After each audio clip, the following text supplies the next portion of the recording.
सबैजना साथीहरूलाई नमस्कार। जीके ब्याङ्क युट्युब च्यानलमा यहाँलाई स्वागत छ। सदा चाहिँ आज पनि सामान्य ज्ञान जीकेसँग सम्बन्धित विषयवस्तुहरू लिएर यहाँहरू समक्ष म आइसकेको छु। आजको विषयवस्तु चाहिँ नेपालको अर्थतन्त्रसँग सम्बन्धित नै रहेको छ। आज चाहिँ हामीले नेपालको अर्थतन्त्रलाई चाहिँ के गर्छौँ, सकाउन कोसिस गर्नेछौँ। आज राष्ट्रिय गौरवको आयोजनाहरू र लगायत अन्य हामीहरूलाई जुन हाम्रो अर्थतन्त्रलाई चाहिँ सहयोग गर्ने विभिन्न अन्तर्राष्ट्रिय सङ्घ संस्थाहरूको विषयमा पनि छलफल गर्नेछु। यो दुईवटा विषयमा चाहिँ विशेष गरेर आज छलफलको विषय हुनेछ र नेपालको अर्थतन्त्रलाई चाहिँ आज हामीले अन्त्य गर्नेछौँ र अन्य विषयवस्तुहरूलाई फेरि मैले यसरी नै उठान गर्नेछु भन्दै आजको क्लास चाहिँ मैले अगाडि बढाउन चाहे साथीहरू। खास गरी अब राष्ट्रिय गौरवको आयोजनाको विषयमा तपाईँहरूलाई पनि धेरै कुराहरू जानकारी छ होला पक्कै पनि। तैपनि अब कति कुराहरू चाहिँ तपाईँहरूलाई थाहा नभएको कुराहरू पनि हुनसक्छ र कतिपय कुराहरू तपाईँहरूलाई चाहिँ थाहा भएर पनि मलाई थाहा नहुन पनि सक्छ। त्यो कुराहरू पनि तपाईँहरूले सेयर गर्दा पनि केही फरक पर्दैन, कमेन्ट गर्नुहोला है। र कतै गल्ती कमजोरीहरू भेटाउनु भएको छ भने कमेन्टमा शीर्ष लेख्नु होला है साथीहरू।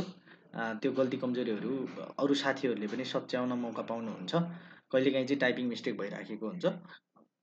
त्यो कारणले गर्दा वाचन गर्दाखेरि हतारमा चाहिँ के हुन्छ भने वाचन गर्दाखेरि चाहिँ कहिलेकाहीँ तलमाथि भइदिन्छ। हामीले अब मैले खास गरेर यो अगाडिको स्लाइडलाई हेरेर खासमा मैले चाहिँ क्लास प्रेजेन्टेसन गर्ने हो। खासमा यसको व्याख्या विश्लेषण पनि गरिहाल्छु होइन। तैपनि कहिलेकाहीँ चाहिँ मिस्टेक भइराखेको हुन्छ, त्यसलाई चाहिँ सुधार्ने मौका चाहिँ दिनु होला है त साथीहरू। त्यति भन्दै आजको क्लासलाई चाहिँ मैले सरस्वती अगाडि बढाउन चाहे राष्ट्रिय गौरवको आयोजनाका कुराहरू है।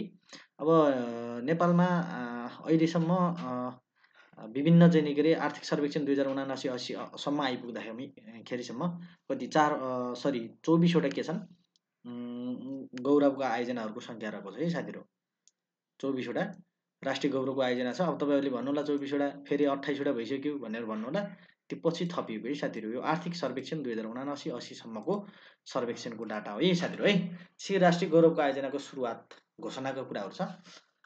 आर्थिक वर्ष 2068-69देखि यो सुरुवात गरेको हुने 17वटा त्यति बेला सुरुमा चाहिँ के थियो आयोजनाहरूको घोषणा गरिएको थियो। प्रधानमन्त्री डाक्टर बाबुराम भट्टराईको प्रधानमन्त्रीत्व कालमा उनको शासनकालमा चाहिँ के भएको भने राष्ट्रिय गौरवको आयोजनाको सुरुवाती अथवा घोषणा गरिएको यी साथीहरू। यो परीक्षामा पनि सोधिसकेको छ है, यो अगाडिको आर्थिक वर्ष 2068-69 है। यो कुराहरू तपाईँहरूले याद गर्नुहोला। त्यसै गरी आर्थिक वर्ष 2070-71मा घोषणा गरिएका आयोजनाको सङ्ख्या चाहिँ 4वटा रहेछन् साथीहरू। 17वटाबाट 4वटा थप भयो। त्यसै गरी आर्थिक वर्ष 2075-76मा घोषणा भएको आयोजनाको सङ्ख्या 1वटा छ, जुन चाहिँ विद्युत प्रसारण आयोजना एमसिसी चाहिँ 75-76 आर्थिक वर्ष 75-76मा घोषणा भएको हो। यो एमसिसीको बारेमा हामीहरूले डिटेलमा तल अध्ययन गर्नेछौँ। त्यसै गरी आर्थिक वर्ष 2076-77मा घोषणा भएको आयोजनाको सङ्ख्या चाहिँ 1वटा छ साथीहरू। त्यसमा चाहिँ सुनकोशी मरिन डाइभर्सन आयोजना हो। त्यसै गरी आर्थिक वर्ष 77-78मा घोषणा भएको के हुन्छ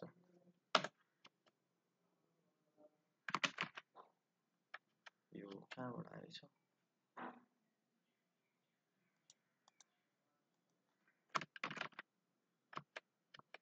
सफ्टवेयर परेको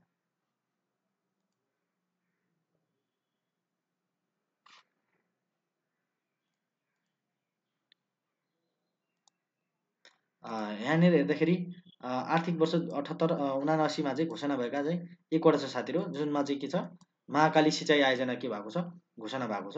यो कुराहरू पनि तपाईँहरूले ख्याल गर्नु है त साथीहरू। किन यसले चाहिँ गरिरहेको छ ओभरटेकिङ गरिरहेको छ मलाई।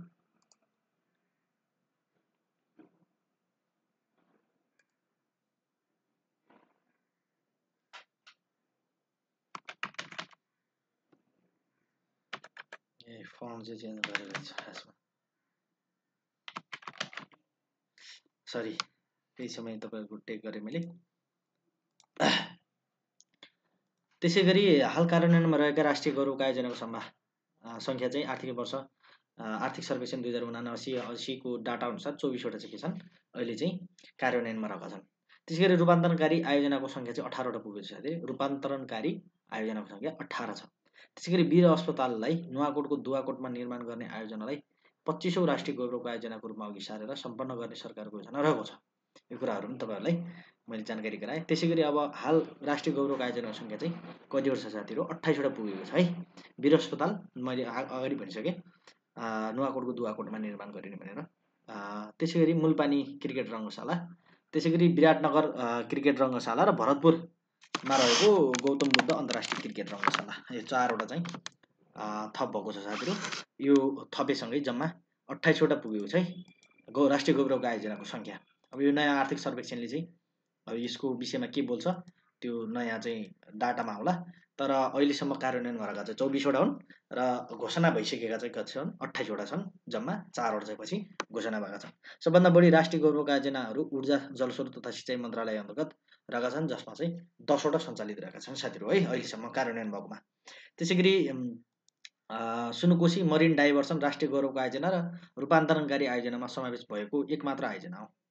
यो रूपान्तरणकारी आयोजनामा समावेश भएको एक मात्र आयोजना हो है यो राष्ट्रिय गौरवको आयोजना। त्यसै गरी लगानीका हिसाबले सबैभन्दा ठुलो आयोजना चाहिँ पश्चिम सेती जलविद्युत आयोजना हो, जसमा चाहिँ अनुमानित लागत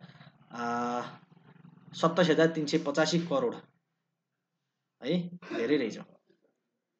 त्यसै गरी लगानीको हिसाबले सबैभन्दा सानो आयोजना चाहिँ पशुपति विकास कोषको आयोजना हो, जसमा अनुमानित लागत 127 करोड रहेको छ। यो कुराहरू पनि ख्याल गरौँ। त्यसै गरी हालसम्म सम्पन्न भइसकेका राष्ट्रिय गौरवका आयोजनाहरू हेरौँ त। माथिल्लो तामाकोशी जलविद्युत आयोजना विक्रम 2078 असार 21 गते के भएको छ? उद्घाटन भएको छ। गौतम बुद्ध क्षेत्रीय अन्तर्राष्ट्रिय विमानस्थल विक्रम 2078 फागुन 6 गते क्यालिब्रेसन फ्लाइट सम्पन्न भएपछि यसको चाहिँ के भएको हो? निर्माण सम्पन्न भएको नै पोखरा क्षेत्रीय अन्तर्राष्ट्रिय विमानस्थल चाहिँ विक्रम 2078 चैत 12 गते निर्माण सम्पन्न भइसकेको, अथवा यो चीन सरकारद्वारा नेपाल सरकारलाई हस्तान्तरण गरेको कारणले गर्दा गरेको चाहिँ मिति चाहिँ 78 चैत 12 गते। उद्घाटन मिति चाहिँ फेरि 79 पुस 17 गते पुष्पकमल दाहाल प्रचण्ड है, त्यति बेलाका तत्कालीन प्रधानमन्त्री उहाँले नै गर्नुभएको। त्यसै गरी अर्को छ क्षेत्रका आधारमा राष्ट्रिय गौरवको आयोजनाको वर्गीकरणको हिसाबले हेरौँ। अब राष्ट्रिय गौरवको आयोजनाको वर्गीकरण आयोजनाको क्षेत्र हुन्छ राजमार्ग अन्तर्गत 6वटा आयोजनाहरू चाहिँ के छन् रहेका छन् भने 2 नम्बरमा छ रेलवे छ, जुन चाहिँ एउटा छ। सिँचाइ आयोजना 6वटा छन्, जलविद्युत आयोजना 4वटा, विमानस्थल 3वटा। त्यसै गरी धार्मिक तथा सांस्कृतिक है सांस्कृतिक भएछ, सांस्कृतिक हुनुपर्ने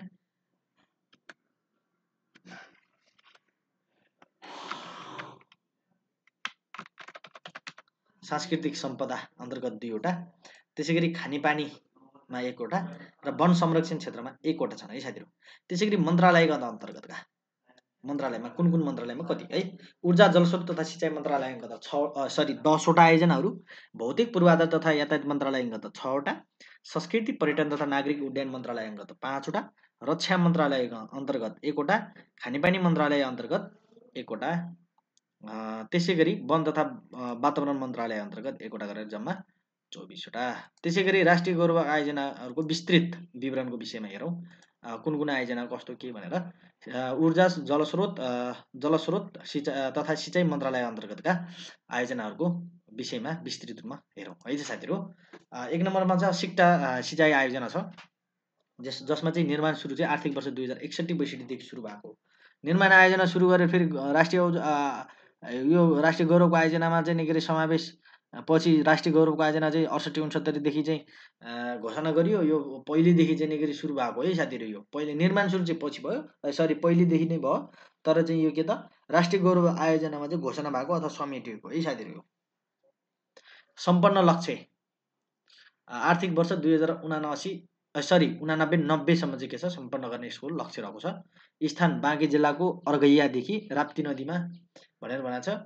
अर्घैया स्थित राप्ती नदीमा चाहिँ के छ यसको बाँकी जिल्लाको अर्घैया स्थित राप्ती नदीमा चाहिँ यसको चाहिँ के छ निर्माण स्थल हो भने सिँचाइ लक्ष्य चाहिँ 42,666 हेक्टर जमिनमा के छ सिँचाइ गर्ने यसको लक्ष्य रहेको छ भने समष्टिगत भौतिक प्रगति चाहिँ अहिलेसम्मको 72.50% आर्थिक वर्ष 2079-80 यो भौतिक प्रगति अथवा यसको चाहिँ के छ निर्माण प्रगति चाहिँ यति भइसकेको छ भने बजेटको स्रोत चाहिँ नेपाल सरकार हो है साथीहरू। अब मैले सिक्टा सिँचाइ आयोजनाको बारेमा यति मात्र भने। त्यसै गरी दोस्रोमा छ भेरी बबई डाइभर्सन बहुउद्देश्यीय आयोजना। यसमा चाहिँ निर्माण सुरु आर्थिक वर्ष 2068-69 देखि सुरु भएको हो भने निर्माण सम्पन्न गर्ने लक्ष्य चाहिँ आर्थिक वर्ष 84-85 सम्म। त्यसै गरी सिन्चित लक्ष्यहरू छ। सिन्चित लक्ष्यहरू चाहिँ 51,000 हेक्टर क्षेत्रफल छ, जसमा चाहिँ 46,800 मेगावाट चाहिँ के छ, 46,000 मा चाहिँ 46.8 चाहिँ मेगावाट विद्युत उत्पादन गर्ने के छ यसमा लक्ष्य छ है साथीहरू। सिन्चित यो डाइभर्सन बहुउद्देश्यीय भयो नि त, बहुउद्देश्यीय भएको कारणले गर्दा सिँचाइ पनि गर्ने र विद्युत पनि उत्पादन गर्ने भन्ने लक्ष्य हो। त्यसै गरी भौतिक उपलब्धि चाहिँ आर्थिक वर्ष 2079-80 को डाटा अनुसार 2079 को फागुनसम्म चाहिँ 59.5% के छ यसको भौतिक उपलब्धि भइसकेको छ भने निर्माण यदि 59% चाहिँ के भएको छ निर्माण सम्पन्न भइसकेको छ भने पहिलोपल्ट टनेल बोरिङ मेसिन प्रयोग गरी निर्माण भइरहेको चाहिँ यो भेरी बबई डाइभर्सन बहुउद्देश्यीय आयोजना हो। त्यसैले बजेट स्रोत चाहिँ नेपाल सरकार रहेको छ है साथीहरू। यो सोधिदिन पनि सक्छ है फेरि साथीहरू, यस्ता कुराहरू बजेट स्रोत चाहिँ कुन हो, आयोजनाको चाहिँ मुख्य स्रोतको कसको सहयोगमा चाहिँ भइरहेको छ, निर्माण भइरहेको छ, यस्ता कुराहरू चाहिँ सोधिदिन सक्छ। बबई सिँचाइ आयोजना निर्माण सुरु चाहिँ आर्थिक वर्ष 2045-46 देखि सुरु भएको छ भने निर्माण सम्पन्न गर्ने लक्ष्य चाहिँ आर्थिक वर्ष 82-83 सम्म हो। भनेपछि यति धेरै झन्डै तपाईँको एक हिसाबले हेर्ने हो भने 37-38 वर्षको आयोजनासम्म त हुँदो रहेछन् है साथीहरू। त्यो कारणले गर्दा त यो आवधिक योजनाहरू निर्माण गर्नुपर्ने बाध्यता भएको छ। यही आवधिक योजनाको आधारमै यिनीहरूको त्यही आवधिक योजनाको त्यो बाटै सञ्चालन हुने हो कि यिनीहरू खासमा गरेर है। बजेटहरू प्रत्येक वर्ष यसमा बजेट पनि राख्छन्। भौतिक उपलब्धि चाहिँ 63.4% छ। अझै पनि एक हिसाबले हेर्ने हो भने यो पनि अझै पनि 15-20 वर्ष लाग्ला जस्तो छ होइन। त्यसै गरी 2079 को फागुनसम्म चाहिँ यसको प्रगति विवरण दियो भने स्थान चाहिँ बर्दिया जिल्लाको 12 बर्दियामा चाहिँ यसको चाहिँ के छ निर्माण भइराखेको छ। बजेट सुरु चाहिँ नेपाल सरकार हो है साथीहरू 12 बर्दिया क्षेत्रमा। त्यसै गरी सुनकोशी मरिन डाइभर्सन बहुउद्देश्यीय आयोजना छ। यसमा चाहिँ निर्माण सुरुवात चाहिँ आर्थिक वर्ष 2073-74 बाट सुरु भयो भने निर्माण सम्पन्न गर्ने लक्ष्य चाहिँ आर्थिक वर्ष 2084-85 सम्म निर्माण सम्पन्न गर्ने लक्ष्य लिएको छ। त्यसै गरी भौतिक उपलब्धि चाहिँ 15% रहेको छ 2079 फागुनसम्ममा होइन। अब केही एक हिसाबले हेर्ने हो भने आर्थिक वर्ष 2084-85 अब आउनै लाग्यो, 73-74 देखि सुरु भएको 15% मात्रै छ भनेपछि यो पनि त्यही 30-35 वर्षसम्म जान्छ कि। राष्ट्रिय गौरवको आयोजना र रूपान्तरकारी आयोजनामा दुवैमा समावेश, मैले अगाडि पनि भनिसकेको छु। राष्ट्रिय गौरवको आयोजना र रूपान्तरणकारी आयोजनाको रूपमा दुवैमा के छ समावेश भएको है साथीहरू। सिन्चित क्षेत्र भनेर भन्छ बारा, रौतहट, महोत्तरी, कर्लाही, धनुषा सहित साबिकको बागमती सिँचाइ आयोजना सिन्चित क्षेत्र चाहिँ यसको प्रभावित क्षेत्र हो भने बजेट स्रोत चाहिँ नेपाल सरकार र वैदेशिक सहयोग भनेर भन्छ। त्यसै गरी रानी जमरा कुलरिया सिँचाइ आयोजना छ। यसमा चाहिँ निर्माण सुरु 2067-68 बाट सुरु भएको भने निर्माण सम्पन्न गर्ने लक्ष्य चाहिँ आर्थिक वर्ष 2080-81 सम्म। त्यसपछि स्थान कैलाली जिल्ला कर्णाली नदीको पश्चिम भङ्गालो मुख्य स्रोत चाहिँ यसको त्यो रहेको छ। त्यसै गरी अर्को छ सिन्चित लक्ष्य चाहिँ 20,300 हेक्टर क्षेत्रफल भन्छ।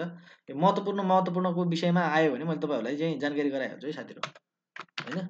यो एकदम धेरै महत्त्वपूर्ण छ भनेर चाहिँ भनिहाल्छु। यो जानकारी मैले दिएको अहिलेसम्मको जस्ट जानकारी मात्रै दिएको छु तपाईँहरूलाई है।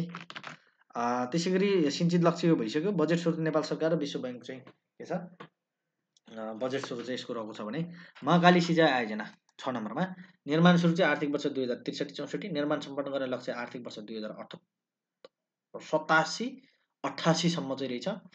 त्यसै गरी आयोजनाको भौतिक उपलब्धि चाहिँ 17.51% चाहिँ छ यसको 2079 फागुनसम्मको एक हिसाबले हेर्ने हो भने यो पनि 30-35 वर्षसम्म जाला जस्तो छ होइन। त्यसै गरी स्थान चाहिँ कैलाली र कञ्चनपुर जिल्लामा रहेको छ यसको होइन। यो सिँचाइ आयोजना चाहिँ नेपालको अन्तिम राष्ट्रिय गौरवको आयोजना बजेट चाहिँ कुन हो, महाकाली सिँचाइ आयोजना है। एक हिसाबले हेर्ने हो भने नि अन्तिम भनेको फेरि तपाईँको यो अन्तिम भनेको तपाईँको सबैभन्दाको पश्चिमको है भनेको है, अन्तिम अथवा सबैभन्दा पश्चिमको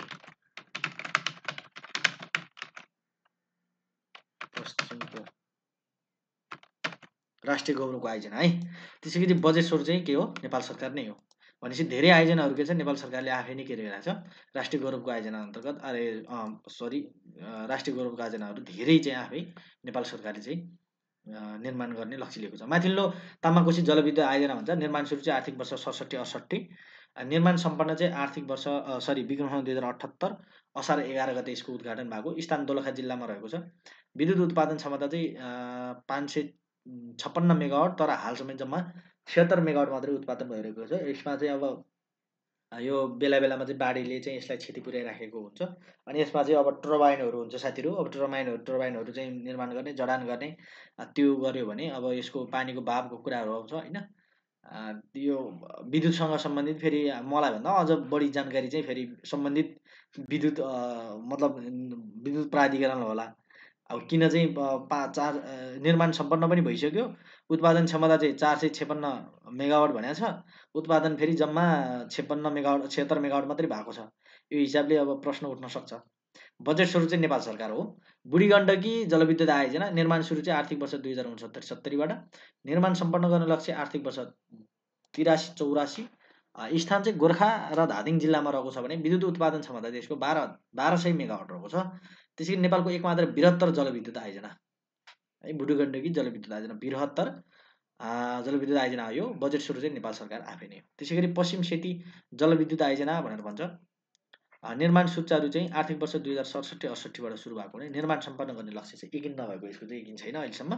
स्थान बझाङ, डोटी, बैतडी र डडेलधुरा जिल्लामा छ भने विद्युत उत्पादन क्षमता चाहिँ 750 मेगावाट चाहिँ हो यसको। सबैभन्दा बढी लागत रहेको राष्ट्रिय गौरवको आयोजना है, सबैभन्दा बढी खर्च लागतको भएको पनि पश्चिम सेती जलविद्युत आयोजना है। बजेट स्रोत चाहिँ सार्वजनिक र निजी साझेदारीमा चाहिँ यसको निर्माण भइराखेको छ। त्यसरी विद्युत प्रसारण आयोजना एमसिसी भनेर भन्छ। यसको विषयमा तपाईँहरूले नेपालको इतिहासमा पनि फेरि दोहोऱ्याएर पढ्न पाउनुहुन्छ एमसिसी सम्झौताको विषयमा। अब त्यही पनि यहाँ तपाईँहरूले जति छ त्यो डाटाहरू यसमा हेर्नु होला है। नेपालको इतिहासमा मैले तपाईँहरूलाई त्यसमा पनि मैले राख्नेछु। नेपालको विविध महत्त्वपूर्ण घटनाक्रमहरूको बारेमा पनि मैले त्यहाँ राखेको छु। त्यसमा पनि तपाईँहरूले केही डिटेलहरू त्यहाँ पनि पाउन सक्नुहुन्छ। यसमा पनि मैले राखेको छु महत्त्वपूर्ण डाटाहरू त यसमा पनि छन्। निर्माण सुचारू चाहिँ आर्थिक वर्ष 2067-68बाट सुरु भएको हो यो। निर्माण सम्पन्न गर्ने लक्ष्य चाहिँ आर्थिक वर्ष 2084-85 सम्म छ। अमेरिकी परियोजना एमसिसी र नेपाल सरकारको लागतमा सम्पन्न हुने भनेर यो के भएको छ सम्झौता भएको छ साथीहरू। दमौली, भरतपुर, बुटोल र काठमाडौँ। दमौली, भरतपुर, बुटोल। दमौली तनहुँको दमौली, चितवनको भरतपुर र बुटोलसम्मको एउटा प्रसारण लाइन होइन। काठमाडौँ र धादिङको गजुरी र काठमाडौँदेखि धादिङको गजुरी र नुवाकोटको रातामाटेसम्मको विद्युत प्रसारण आयोजनालाई विक्रम सम्वत 2075 असोज 5 गतेमा राष्ट्रिय गौरवको आयोजनामा समावेश गरी सूचीकृत गरिएको थियो साथीहरू। पहिला चाहिँ यिनलाई के गरियो त भन्दा राष्ट्रिय गौरवको आयोजनामा के गरियो, सूचित गरियो। र अब यो राष्ट्रिय गौरवको आयोजनालाई सूचीकृत गरिसकेपछि के भयो भने नेपाल सरकारले चाहिँ के गर्यो भन्दा अमेरिकी सरकारको यो जुन सरकार बिच एमसिसी सम्झौता मिति सन् 2017 सेप्टेम्बर 14 विक्रम सम्वत 2074 भदौ 29 गते एमसिसी सम्झौता गर्यो। सम्झौता गरिसकेपछि नेपालले चाहिँ बजेट नेपाल सरकारले बिहोर्ने, केही बजेट चाहिँ के गर्ने अमेरिकी सरकारले चाहिँ मतलब जुन एमसिसीले चाहिँ बिहोर्ने, मिलेनियम च्यालेन्ज कर्पोरेसनले बिहोर्ने र दुईटाको साझेदारीमा निर्माण सम्पन्न गर्ने भन्ने चाहिँ यो सम्झौता भयो साथीहरू है। कहिले सन् 2017 सेप्टेम्बर 14 पहिले नै भइसकेको रहेछ होइन। विक्रम 2074 भदौ 29 गते राष्ट्रिय गौरवको आयोजनामा चाहिँ के भएको यो पछि चाहिँ के भयो, राष्ट्रिय गौरवको आयोजनामा चाहिँ असोज 2075को असोज 5मा राष्ट्रिय गौरवको आयोजनामा यसलाई समावेश गरियो, सूचीकृत गरियो। अमेरिकी काङ्ग्रेसद्वारा एमसिसीको स्थापना चाहिँ सन् 2004मा जनवरीमा भएको साथीहरू है। यो कुराहरू ख्याल गर्नु। एमसिसी परियोजना सम्झौताबाट पारित चाहिँ 2078 फागुन 15 गते भएको छ। यहाँनिर तपाईँले देख्नुहुन्छ millennium challenge corporation MCC Vikram 2080 भदौ 13 गते सन् 2023 अगस्त 30 है मा कार्यान्वयनको लागि हस्ताक्षर भइसकेको छ। यो कुराहरू पनि तपाईँले हेर्नु होला है। संसदबाट कहिले पारित भयो 78 को फागुन 15 गते होइन। अनि अमेरिकी यो सोध्या चाहिँ साथीहरू अमेरिकी यो एमसिसी चाहिँ भारत के अरे अमेरिकाको कि निजी के भन्ने समथिङ के प्रश्न भन्ने सोधेको छ। निजी संस्था हो अथवा चाहिँ के ठ्याक्कै मैले चाहिँ बिर्सेँ, तर अमेरिकी सरकारको के अरे अमेरिकाको निजी संस्था हो भनेर चाहिँ एमसिसीलाई भनेको छ। अमेरिकी काङ्ग्रेसद्वारा एमसिसीको स्थापना चाहिँ सन् 2004 जनवरी गरेको हो। यो कुराहरू तपाईँले ख्याल गर्नु होला है। त्यसै गरी यो हस्ताक्षरको एमसिसी परियोजनाको हस्ताक्षर सम्झौता मिति पनि भयो, परियोजना संसदबाट पारित पनि भयो, हेर्नुभयो तपाईँले। अनि च्यालेन्ज कर्पोरेसन एमसिसी चाहिँ कार्यान्वयनको लागि है, कार्यान्वयनको लागि हस्ताक्षर भएको कुराहरू पनि तपाईँहरूले हेर्नुभयो। हस्ताक्षर गर्दा नेपालको तर्फबाट अर्थमन्त्री रामशरण महत र अमेरिकाको तर्फबाट क्यामरुन अक्सफोर्ड एक्सफोर्ड होइन अल्फोर्डले चाहिँ हस्ताक्षर गरे कुनमा त भन्दा एमसिसी कार्यान्वयनको एमसिसी कार्यान्वयनमा है, कार्यान्वयनको लागि। एमसिसी परियोजनाको अवधि चाहिँ सन् 2023 अगस्त 3देखि अगस्त 30देखि सन् 2023को अगस्त 30देखि सन् 2028 अगस्त 29, 5 वर्षीय अवधि हो। यो परीक्षामा पनि सोधिएला साथीहरू है, अवधि। अनि कति अवधिको हो, कुन मितिदेखि सुरु हुन्छ होइन। अनि कर्पोरेसन यो कार्यान्वयनको लागि हस्ताक्षर कहिले भयो होइन, त्यसरी हस्ताक्षरकर्ता को हुन्, एमसिसी परियोजनाको संसदबाट कहिले पारित भयो होइन। यो परीक्षामा धेरै पटक सोधिसकेको छ, एमसिसी परियोजना संसदबाट कहिले पारित भयो भनेर होइन, यो कुराहरू भयो। त्यसै गरी तपाईँहरूले अर्को कुरा एमसिसीको स्थापना कसले कहिले गर्यो होइन, त्यसपछि एमसिसीमा सम्झौता र नेपाल एमसिसी बिचमा सम्झौता कहिले भयो, एमसिसी र नेपाल अमेरिकी सरकार र नेपाल सरकार बिच चाहिँ एमसिसी सम्झौता कहिले भयो होइन। त्यसै गरी जुन एमसिसी सम्झौतामा समेटिएको एमसिसी अन्तर्गत बन्ने एमसिसी र नेपाल सरकारको संयुक्त लगानीमा बन्ने चाहिँ के अरे दमौली, भरतपुर, बुटोल र काठमाडौँ, धादिङ, गजुरी, नुवाकोटको रातामाटीसम्मको यो विद्युत प्रसारण आयोजनालाई राष्ट्रिय गौरवको आयोजनामा कहिले समेटियो भन्ने कुरा, यो कुराहरू तपाईँहरूले ख्याल गर्नु होला है। त्यसै गरी भौतिक पूर्वाधार तथा यातायात मन्त्रालय अन्तर्गतका आयोजनाहरू छन्। यसमा चाहिँ 1 नम्बरमा पुष्पलाल मध्य पहाडी लोकमार्ग छ। यो पनि एकदमै धेरै महत्त्वपूर्ण छ साथीहरू। तपाईँहरूलाई चाहिँ यो फेरि अस्ति पनि सङ्घीय सुब्बामा सोधेको पनि थियो। पुष्पलाल मध्य पहाडी लोकमार्गले नछुने पहाडी जिल्ला भनेर सोधेको थियो। अब त्यसमा तपाईँहरूले कुन कुन अब जिल्ला पनि अब घोक्न पर्ने भयो होइन त। यसको विषयमा चाहिँ मैले तपाईँहरूलाई नेपालको भूगोलमा तपाईँहरूलाई मध्य पहाडी लोकमार्गमा यो महत्त्वपूर्ण चाहिँ लोकमार्गहरूमा चाहिँ लोकमार्गहरूको विषयमा पनि मैले त्यहाँ तपाईँहरूलाई पुष्पलाल मध्य पहाडी लोकमार्गमा मैले जानकारी गराइसकेको छु।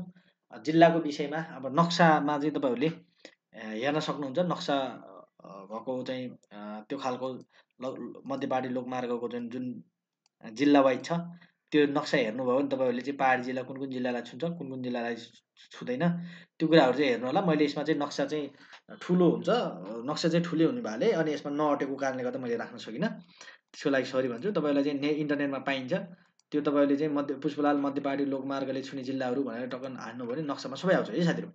अनि यो चाहिँ निर्माण सुचारू चाहिँ आर्थिक वर्ष 2064-65देखि सुरु भएको हो भने विक्रम 2065 फागुन 25 गते एउटा यसको के भएको छ उद्घाटन भयो, शिलान्यास भएको रहेछ। निर्माण सम्पन्न लक्ष्य चाहिँ आर्थिक वर्ष 2079-80। भौतिक प्रगति 64.61%। यो चाहिँ 2079को फागुनसम्मको भौतिक प्रगति हो है साथीहरू। त्यसरी आयोजनाको कुल लम्बाइ चाहिँ 1889 किलोमिटर छ। यसको चाहिँ परीक्षामा सोधिसकेको छ है साथीहरू। त्यसै गरी पुलको सङ्ख्या चाहिँ 137वटा छन् र सुरु र अन्त्यबिन्दु यो पनि सोधेको छ है साथीहरू। पुष्पलाल मध्य पहाडी लोकमार्गको सुरु बिन्दु चाहिँ पाथरको चिया बगान, बैतडीको अन्त्य चाहिँ कहाँ हो भने बैतडीको झुलाघाट। त्यसै गरी अर्को छ छुने जिल्लाहरू कतिवटा 25वटा जिल्लालाई छुन्छ भने 20वटा जिल्लाका सदरमुकामलाई के हुन्छ समेट्दछ है साथीहरू। त्यसै गरी मध्यबिन्दु नुवाकोट जिल्लामा पर्ने। अब अस्ति तपाईँहरूले चाहिँ परीक्षामा के सोधेको थियो भने कुन जिल्लालाई चाहिँ छुँदैन भनेर भनेको थियो, बागलुङ, स्याङ्जा, त्यसै गरी अर्को कुन जिल्ला दिएको थियो, अनि नुवाकोट पनि दिएको थियो होइन। त्यसमा चाहिँ स्याङ्जा जिल्लालाई चाहिँ नछुने हो खासमा होइन। त्यसमा त्यो त्यसरी चाहिँ अब फेरि 25वटै जिल्ला घोक्नुपर्ने भन्दा पनि तपाईँहरूले चाहिँ एकचोटि नक्सामा हेर्नुहोस् भनेर मैले अगाडि भनिसकेँ। आयोजनाको लागत चाहिँ 84 अर्ब 33 करोड चाहिँ रहेको छ भने बजेट स्वरूप चाहिँ नेपाल सरकार नै हो है।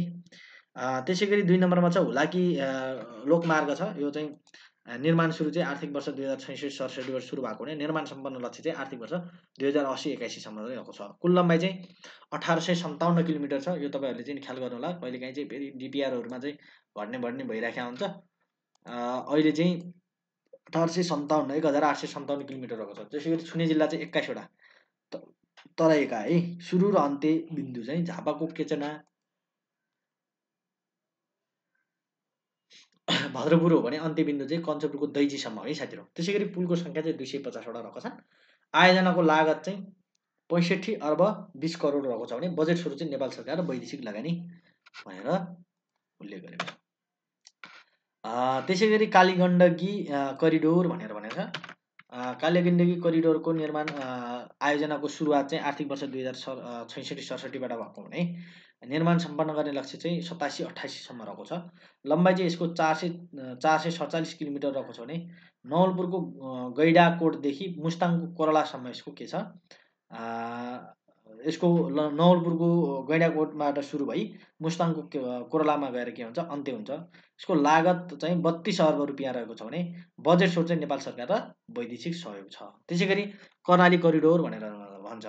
यसमा चाहिँ अब कर्णाली करिडोर आर्थिक वर्ष 2065-66बाट सुरु भएर निर्माण सम्पन्न गर्ने लक्ष्य चाहिँ आर्थिक वर्ष 2084-85सम्म रहेको छ। त्यसै गरी कुल लम्बाइ चाहिँ यसको 269 किलोमिटर रहेको छ भने सुरु र अन्त्यबिन्दु चाहिँ कालीकोटको खुलाल र अन्त्यबिन्दु चाहिँ हुम्लाको हिल्सा हो।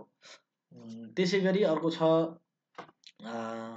जुम्लालाई राष्ट्रिय सडक सञ्जालमा जोड्ने महत्त्वपूर्ण यस आयोजना हुम्ला कर्णाली नदीको किनारे किनारे निर्माण गरिँदैछ है साथीहरू। त्यसै गरी अर्को छ कोशी करिडोर भनेर भन्छ।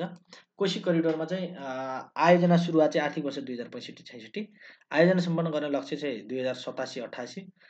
आयोजनाको कुल लम्बाइ चाहिँ 162 किलोमिटर, सुरु र अन्त्यबिन्दु खान्दबारीदेखि किमाथाङ्गासम्म भनेर भनेको छ। त्यसै गरी अरुणा नदीको किनारे किनारे निर्माण गरिएको है साथीहरू।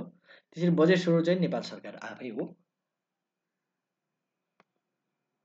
अनि 6 नम्बरमा रहेको छ रेलवे तथा मेट्रो तथा अर्को के भन्छ रेलवे तथा मेट्रो तथा मोनोरेल विकास आयोजना।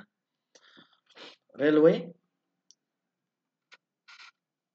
पूर्वी पश्चिम विद्युतीय रेल मार्ग, यो हुलाकी मार्ग सँगसँगै भने है पूर्व पश्चिम निर्माण सुचारु आर्थिक वर्ष 2066-67 निर्माण सम्पन्न गर्ने योजना चाहिँ आर्थिक वर्ष 2086-87सम्म पूर्व मेचीदेखि पश्चिम महाकालीसम्म 985 किलोमिटर लिङ्क सहित 1056 किमी लम्बाइ हुने भनेर भनेको छ। यसमा चाहिँ फेरि हुलाकी राजमार्ग चाहिँ 1857 किलोमिटर हुने होइन। यो चाहिँ अनि फेरि किन 945 मात्रै भयो भनेर भन्नु होला, पूर्वदेखि पश्चिमसम्म पनि यो खास गरेर यसका चाहिँ सुरुङ मार्गहरू छन् होइन। अनि सुरुङ मार्गको कारणले गर्दा चाहिँ यो चाहिँ अलिक छुट्टिने भएको हिसाबले त्यो भएको हुनसक्छ। शिलान्यास चाहिँ आर्थिक वर्ष शिलान्यास चाहिँ 2071 असार 1 गते चाहिँ यसको के भएको छ, शिलान्यास भएको छ भने सुरु बिन्दु चाहिँ झापाको कागडभिटादेखि कञ्चनपुरको गड्डा चौकीसम्म हो साथीहरू है।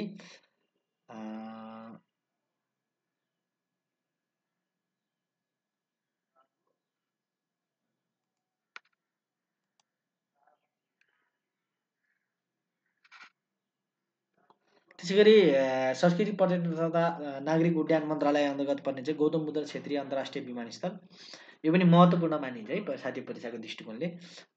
मैले अगाडि उसको विषयमा पनि भनिसकेको छु। अन्तर्राष्ट्रिय यो पर्यटनको टपिकमा पनि मैले गौतम बुद्ध क्षेत्रीय अन्तर्राष्ट्रिय विमानस्थलको विषयमा पनि कुरा गरिसकेको छु साथीहरू। अनि पोखराको क्षेत्रीय अन्तर्राष्ट्रिय विमानस्थलको विषयमा पनि गौतम बुद्ध अन्तर्राष्ट्रिय विमानस्थल, पोखरा अन्तर्राष्ट्रिय विमानस्थलको विषयमा पनि मैले त्यसमा कुरा गरिसकेको छु पर्यटनको टपिकमा। त्यसमा पनि तपाईँहरूले यसमा चाहिँ ज्ञान पाउनुहुनेछ। त्यसमा डिटेल चाहिँ छ। अब यसमा पनि त्यही कुराहरू दोहोरिएको छ। मैले यसको बारेमा मैले त्यति भनिनँ, किनभने यो कुराहरू मैले पर्यटन जुन चाहिँ अगाडिको भिडियो छ आर्थिकको पूर्वाधार पर्यटन भन्ने छ, पर्यटनमा चाहिँ तपाईँहरूले हेर्नु भने यो दुईटैको विषयमा चाहिँ मजासँग त्यहाँ पनि पाउनुहुनेछ। यसमा पनि तपाईँहरूले सर हेर्नुहोस्। त्यसै गरी निजगढ अन्तर्राष्ट्रिय विमानस्थल छ, निर्माण सुचारु चाहिँ आर्थिक वर्ष 2071-72 निर्माण विक्रम सन 2071 फागुन 29मा नेपाल सरकारले निजगढ विमानस्थल निर्माण गर्ने निर्णय गरेको थियो। नेपाल सरकारले निर्णय गरेको, तर सर्वोच्च अदालतले विक्रम सन 2079 जेठ 12 गते बदल गरेको थियो यसलाई, यो निर्णयलाई चाहिँ।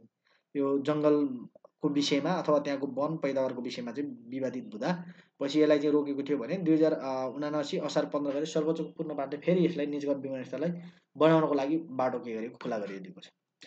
पशुपति क्षेत्र विकासको आयोजना भनेर भन्छ।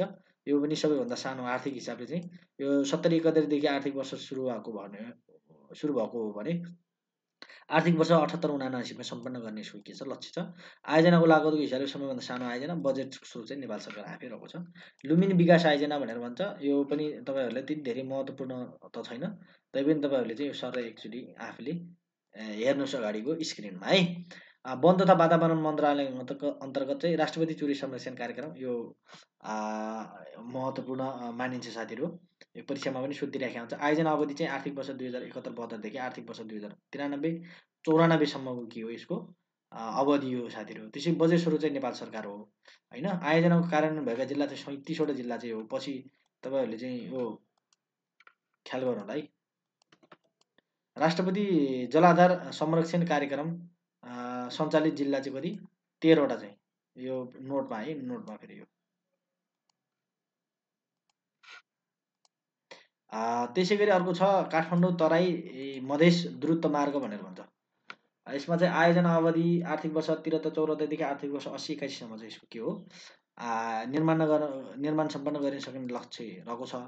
यसको विषयमा पनि मैले के भनिसकेको छु भने माथि यो जुन सडक मार्ग अन्तर्गत पूर्वाधार विकास के अरे सरी नेपालको विकासका पूर्वाधार अन्तर्गत मैले सडक तथा पूर्वाधारमा चाहिँ मैले यो भनिसकेको छु यातायात तथा सडकमा है। यो कुराहरू तपाईँहरूले त्यसमा गएर पनि हेर्न सक्नुहुन्छ, त्यसमा पनि अध्ययन गर्न सक्नुहुन्छ, पढ्न सक्नुहुन्छ।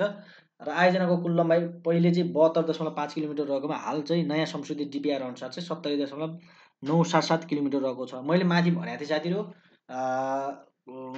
यो काठमाडौँ तराई द्रुत मार्गको यो लम्बाइ चाहिँ हाल चाहिँ के कति छ 72.5 किलोमिटर रहेको छ। तर कहिलेकाहीँ चाहिँ परीक्षामा के सोधिन्छ भने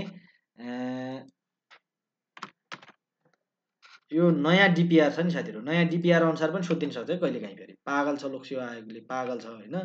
अब जहाँबाट पनि सोधिन्छ। अस्ति भर्खरै चाहिँ के अरे नयाँ डिपिआर आएको छ होइन। यो पछि चाहिँ नेपाली सेनाले चाहिँ फेरि पुनः चाहिँ नयाँ डिपिआर निकालेको छ।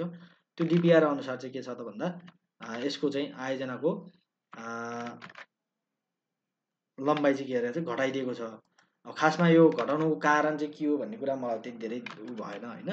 तर तैपनि यो घटेको छ। अब यो तपाईँहरूले चाहिँ यो 72.5 किलोमिटर चाहिँ ख्याल गर्नु होला होइन। र यो 70.997 किलोमिटर चाहिँ यो पछि घटेको छ। यो भदौ असोजतिर चाहिँ यसको डिपिआरमा चाहिँ के होला त्यो घटेको थियो है साथीहरू। निर्माण गर्ने निकाय चाहिँ नेपाली सेनाले लिएको जिम्मा लिएको छ भने शिलान्यास भएको मिति चाहिँ विक्रम सम्वत 2074 जेठ 14 गते पुष्पकमल दाहाल प्रचण्डले उद्घाटन गरेका, शिलान्यास गरेका हुन्। त्यसै गरी 55.489 किलोमिटर सडक र 87वटा पुल जसमा चाहिँ 10.59 किलोमिटर चाहिँ र 3वटा सुरुङ गरेर जम्मा 3वटा सुरुङको लम्बाइ 6.4 किलोमिटर चाहिँ रहेको छ है साथीहरू। त्यसै गरी खानेपानी मन्त्रालय अन्तर्गत एउटा चाहिँ रहेको छ। यसमा चाहिँ मेलम्ची खानेपानी आयोजना छ। आयोजनाको अवधि चाहिँ आर्थिक वर्ष 2055-56 देखि आर्थिक वर्ष 2080-81 सम्म। उद्घाटन चाहिँ विक्रम सम्वत 2077 चैत 22 गते राष्ट्रपति विद्यादेवी भण्डारीद्वारा। यो धेरै पटक चाहिँ के अरे यो उद्घाटन भइसकेको छ। यसको त्यो धेरै पटक उद्घाटन भएकोलाई चाहिँ खासै ख्याल गर्नु पर्दैन। यसको अन्तिम पटक चाहिँ उद्घाटन भएको कुराहरू पनि ख्याल गर्नु होला साथीहरू। अब प्रधानमन्त्री प्रचण्डले चाहिँ अस्ति भर्खरै पनि उद्घाटन गर्नुभएको छ। यसको आयोजनाको उद्घाटनको कुराहरू त्यति धेरै याद नगर्दा हुन्छ, किनभने यसको 6-7 पटक चाहिँ यसको उद्घाटन भइसकेको छ। खास गरेर यसको चाहिँ बजेटको स्रोतको विषयमा चाहिँ तपाईँहरूले अध्ययन गर्दा यहाँबाट चाहिँ के छ महत्त्वपूर्ण हुन सक्छ। जस्तै बजेटको स्रोत चाहिँ नेपाल सरकार, एडिबी, जिका, यो जाइका भन्ने चाहिँ जापानको हो होइन। एनडिएफ र वैदेशिक अनुदानमा चाहिँ के छ यो सञ्चालित छ भने काठमाडौँमा दैनिक 51 करोड लिटर पानी आपूर्ति गर्ने के छ यसको लक्ष्य रहेको छ।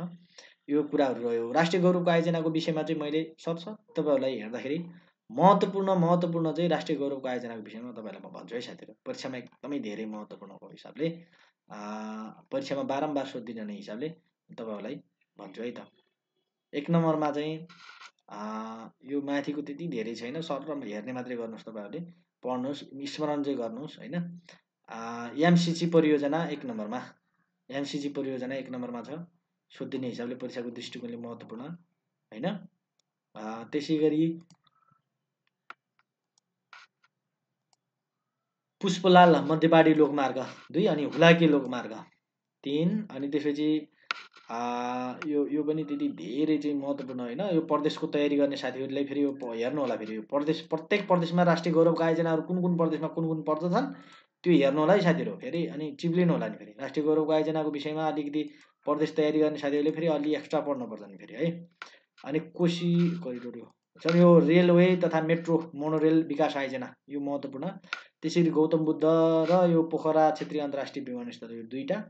त्यसै गरी अर्को छ राष्ट्रपति चुरी संरक्षण कार्यक्रम र काठमाडौँ तराई मधेस द्रुत मार्ग। यो कुराहरू पनि तपाईँहरूले हेर्नु होला। यति कुराहरू मैले भने। यो खानेपानी मन्त्रालय अन्तर्गत यो चाहिँ मेलम्ची त्यति धेरै महत्त्वपूर्ण छैन, तर परीक्षामा सोधिदिनु चाहिँ सक्छ है साथी। यो आर्थिक सम्बन्धी विविध प्रश्नोत्तरहरू छन् यहाँ साथीहरू होइन। अब मैले चाहिँ तपाईँहरूलाई अब यहाँनिर चाहिँ यसरी आर्थिकसँग सम्बन्धित महत्त्वपूर्ण विषयहरू चाहिँ तपाईँहरूले अध्ययन गर्न सक्नुहुन्छ आफैले पनि। अलिकति यसको कति छ हेरौँ, पहिला हेरौँ अनि त्यसपछि यसको वाचन गर्न सकिन्छ जस्तो रहेछ भने गरौँला। ठिक छ, थोरै छ, त्यति धेरै छैन। आर्थिकसँग सम्बन्धित विविध कुराहरूको विषयमा छलफल गरौँ है साथीहरू। हाल नेपालमा खुला उदार तथा बजारमुखी अर्थ व्यवस्थालाई प्रशय दिएको छ। त्यसै गरी जेरो नेट एड भनेर भन्छ। यसलाई चाहिँ विदेशी सहयोग नचाहिएको अवस्थालाई जेरो नेट एड भनेर भन्दो रहेछ। भने ब्रिक्स भनेर तपाईँले अध्ययन गर्नुहुन्छ। ब्रिक्सको विषयमा ब्राजिल, रुस, भारत, चीन, दक्षिण अफ्रिका विश्वमा तीव्र आर्थिक वृद्धि गरिरहेका राष्ट्रहरूलाई के गर्छ, बुझाउँछ है साथीहरूले ब्रिक्सले। त्यसरी नेपाली लगानी वर्षको रूपमा मनाएको आर्थिक वर्ष चाहिँ 2069-70 आर्थिक वर्ष 2069-70। नेपालले प्रयोग गर्दै आइरहेका भारतका बन्दरगाहहरू कोलकाता, विशाखापट्टनम बन्दरगाह र थप माग गरेका 2 गुजरातको मुद्रा र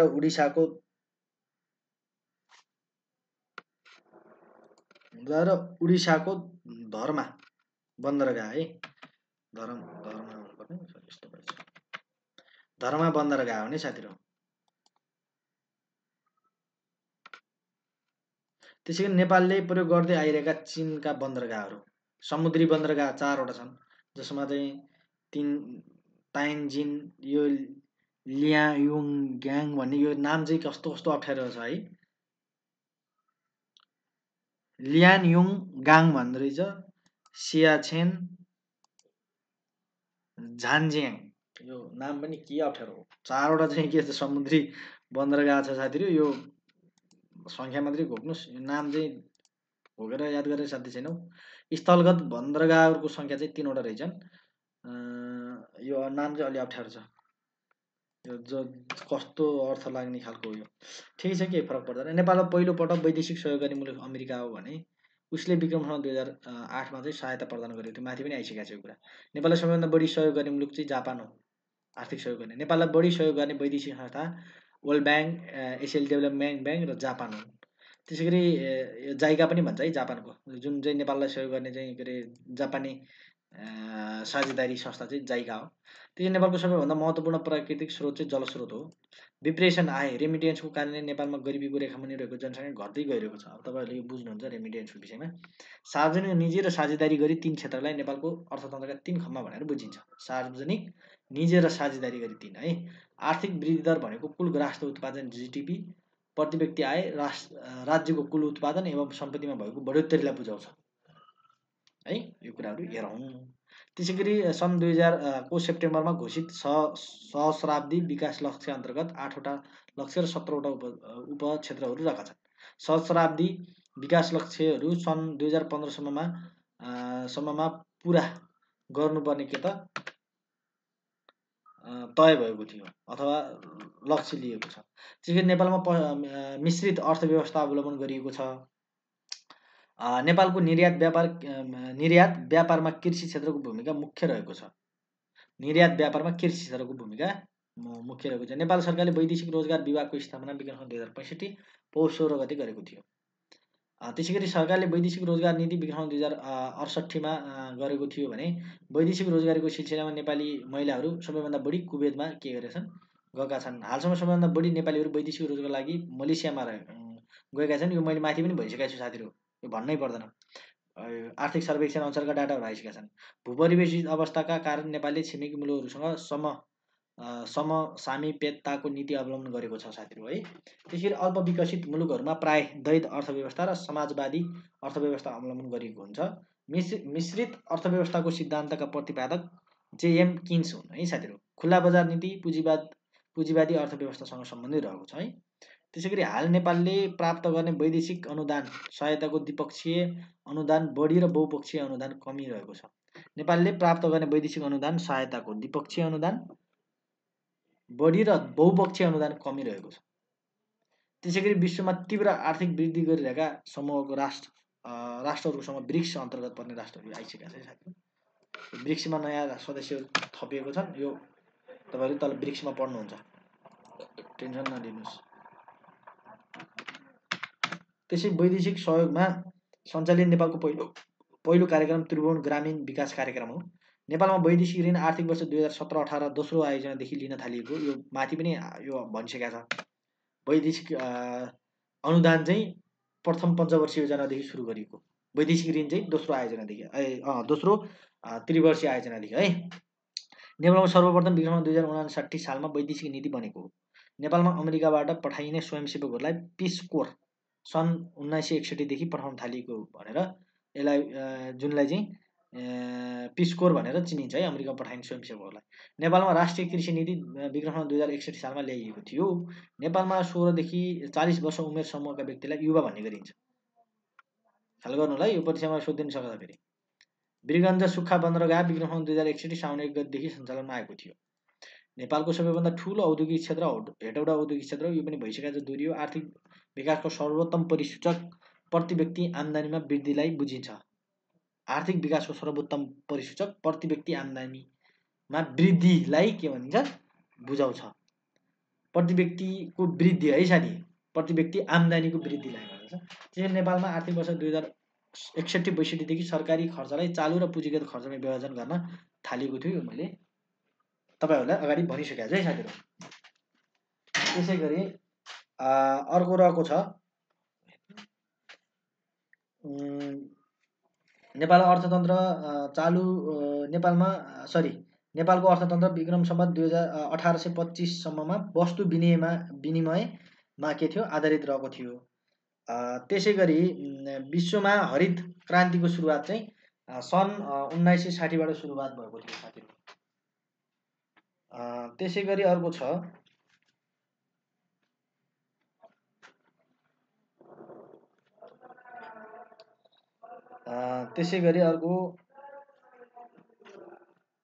मल्टिफाइबर एरेन्जमेन्ट एमएफए भन्नाले नेपाल र अमेरिका बीच भएको तयारी पोसाक कोटा सम्बन्धी सम्झौता भनेर बुझिन्छ है साथीहरू। त्यसै गरी नेपाल 6औं आवधिक योजनादेखि सार्वजनिक संस्थाको निजीकरण गर्ने कार्य सुरुवात भएको थियो है नेपालमा। यो पनि आइसकेको छ। नेपालमा सबैभन्दा बढी कर्मचारी कार्यरत भएको संस्था नेपाल विद्युत प्राधिकरण हो। त्यसै गरी नेपाल औषधि लिमिटेड उद्योग मन्त्रालय अन्तर्गत पर्दछ। जडीबुटी उत्पादन तथा प्रशोधन कम्पनी लिमिटेड वन तथा भू संरक्षण मन्त्रालय अन्तर्गत पर्दछ। कृषि चुन उद्योग लिमिटेड कृषि मन्त्रालय अन्तर्गत पर्ने रहेछ भने नेपालमा निजीकरण ऐन विक्रम 2050 सालमा आएको हो है साथीहरू। त्यसै गरी बेलायतमा सर्वप्रथम निजीकरण गरिएको संस्था ब्रिटिस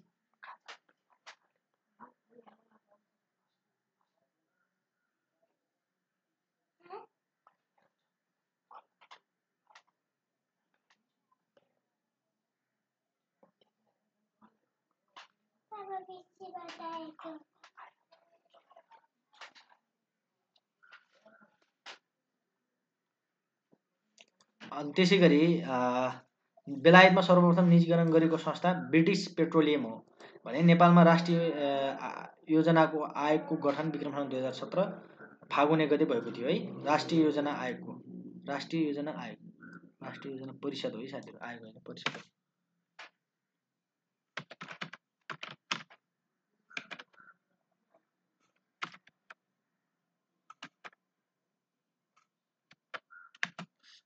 त्यसै गरी महालेखा परीक्षकको विभागको गठन विक्रम 2016 सालमा भएको थियो। अनि नेपालमा राष्ट्र ऋण उठाउने ऐन चाहिँ 2027 सालमा बनेको हो। त्यसैगरी नेपाल राष्ट्र बैङ्कको स्थापना 2013 वैशाख 14 गते भएको थियो भने नयाँ श्रेष्ठता प्रणालीको सुरुवात अथवा लागू चाहिँ विक्रम सम्वत 2018 चैत्र 2 गते भएको है साथीहरू। त्यसैगरी नेपालको केन्द्रीय बैङ्क चाहिँ नेपाल राष्ट्र बैङ्क हो। नेपालको राष्ट्र बैङ्कको गभर्नर को नियुक्ति नेपाल सरकारले गर्ने गर्दछ। यो एकपल्ट परीक्षामा सोधेको छ है साथीहरू।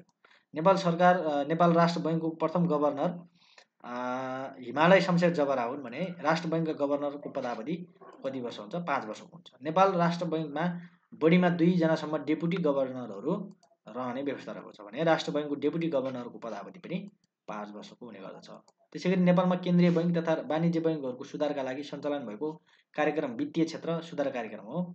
त्यसैगरी नेपालमा वित्तीय सुधार कार्यक्रम विक्रम सम्वत 2057 मङ्सिरदेखि के थियो सञ्चालनमा आएको थियो साथीहरू। त्यसैगरी नेपालमा निकासी वृद्धि गर्ने उद्देश्यले द्वय विनिमय दर प्रणाली विक्रम सम्वत 2034 सालमा लागू गरिएको विनिमय दर प्रणाली हो। द्वय विनिमय दर प्रणालीलाई हटाई विक्रम सम्वत 2038 सालदेखि एउटै विनिमय दर प्रणाली लागू गरियो। 34 सालमा के हो द्वय विनिमय दर चाहिँ लागू भएको पछि चाहिँ यसलाई हटाएर विनिमय दर एउटै विनिमय दर चाहिँ के गरियो लागू गरियो भने प्रारम्भिक कालमा नेपालको व्यापारिक सम्बन्ध भारत र चीनसँग मात्र रहेको थियो भने विक्रम सम्वत 2013 सालदेखि अन्य मुलुकसँग पनि विस्तार भयो है साथीहरू। त्यसैगरी कुनै पनि वस्तु वा सेवा वा बौद्धिक सम्पत्ति अधिकारको मौद्रिक विनिमयलाई व्यापार अथवा ट्रेड भनेर भनिन्छ। सरकार र निजी क्षेत्रको साझेदारीको आवश्यकतालाई अर्थशास्त्री जेएम किन्स हुन्। सरकारी र निजी क्षेत्रको साझेदारीको आवश्यकतालाई अर्थशास्त्री जेएम किन्स हुन्।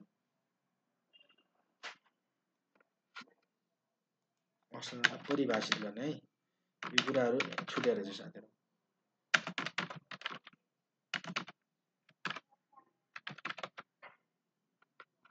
त्यसैगरी the end of laissez faire नामक कृतिका लेखक जेम किन्स हुन् है।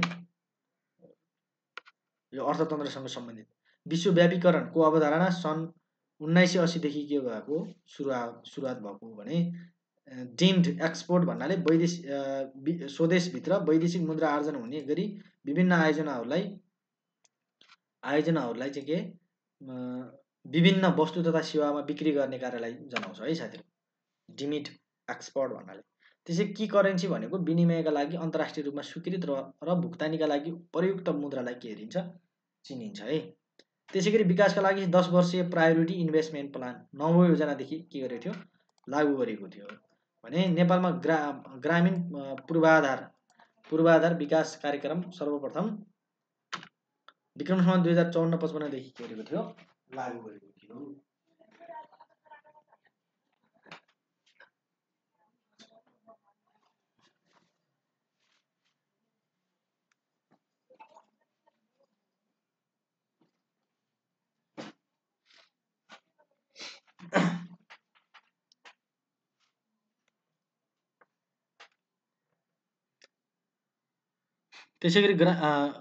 त्यसैगरी ग्रामीण पूर्वाधार तथा कृषि सडक विभाग सङ्घीय मामिला तथा स्थानीय विकास मन्त्रालय अन्तर्गत पर्ने रहेछ। त्यसै भारतको नयाँ दिल्लीमा सम्पन्न सार्क कृषि मन्त्रीहरूको बैठकले सार्क एग्रिकल्चर पर्सपेक्टिभ भिजन 2020 चाहिँ कार्यक्रम सन् 2008 नोभेम्बर 5 मा के गरेको थियो अनुमोदन गरेको थियो साथीहरू। त्यसैगरी सरकारले लोपोन्मुख जातिका सबै उमेर समूहका व्यक्तिलाई विक्रम सम्वत 2065 असोज देखि मासिक भत्ता दिन थालेको हो। त्यसैगरी सरकारले नयाँ आर्थिक सङ्केत तथा वर्गीकरण 2067 आर्थिक वर्ष 2068-69 देखि के गरेछ लागू गरेछ भने लामो समयका लागि कम ब्याज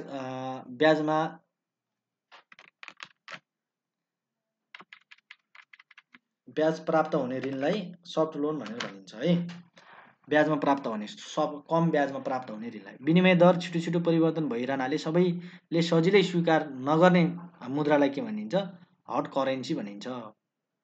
नेपालको सबैभन्दा बढी व्यापार घाटा भारतसँग रहेको छ। मैले व्यापारसँग पनि कुरा गरिसकेको छु नेपालको अर्थतन्त्रको विषयमा माथि नै है। नेपालको सबैभन्दा पहिले हवाई सम्झौता भएको देश भारत हो। अब यो हवाई सम्झौता भएका देशहरू हैन योसँग सम्बन्धित देशहरू पनि मैले के भनिसकेको छु त्यो नेपालको अर्थतन्त्रसँग सम्बन्धितको विषयहरूमा टपिकहरूमा मैले पढाइसकेको छु साथीहरू है। त्यसैगरी स्प्रिङवुड जोन प्लेयर नामक तयारी पोसाकका नयाँ ब्रान्डहरू सूर्य नेपाल कम्पनीका उत्पादनहरू हुन्। त्यसैगरी नेपालको प्राकृतिक स्रोत तथा साधनहरूको प्रभावकारी उपयोग गरी आर्थिक विकास गर्ने सन्दर्भमा अभियानका रूपमा अघि सारिएको अष्टज अन्तर्गत जल, जमिन, जङ्गल, जडीबुटी, जनशक्ति, जलवायु, जनावर र जराजुरी पर्दछन्। त्यसैगरी विश्वमा सर्वप्रथम बजेटको व्यवस्था बेलायतबाट सन् 1733बाट भएको हो।